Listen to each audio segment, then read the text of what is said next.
जी नाज़रीन वेलकम कहने खुशामदीद कहने अपने प्रोग्राम बीतियां रुतां दे विच ते अज दी जिहड़ी नवीं कहानी नवां टॉपिक है।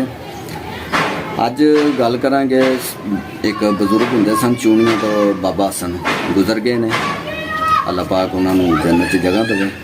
तो उन्होंने दो तीन सानूं मिसालां दित्तियां सन, वो तुहाडे नाल दो मिसालां शेयर करने आ। कई वो कहंदे सन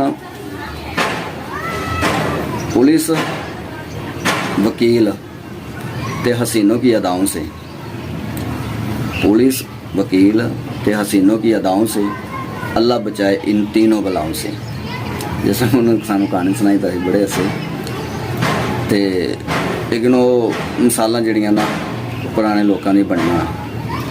फिर उन्होंने मिसाल एक दी आंदे भी बंदा लक नाल ते खोता फक नाल, औरत शक नाल ते गल हक नाल, ये चार चीज़ां ने।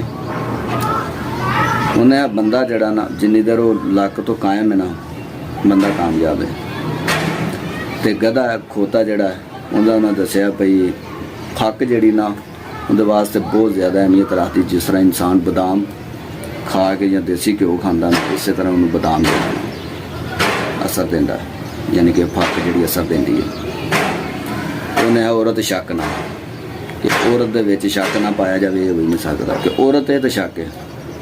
तो उन्हें गल करो तो हक ते करो, गल करो तो हक ते करो, माड़ा तगड़ा ना वेखो, चानीवा ना वेखो, गल करो तो हक ते करो, भावें सिर लै जाए।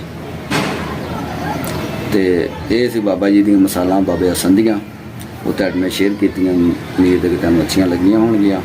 तो इस तरह दियां मज़ेदार जियां मिसालां ने नसीहतां ने सुनने वास्ते साडे चैनल को सबसक्राइब करो। तो मैनूं दे इजाज़त अपने मेज़बान सरफराज नूं। अगले प्रोग्राम दे विच फिर मुलाकात होगी। तद वास्ते अल्लाह निगहबान। पाकिस्तान जिंदाबाद।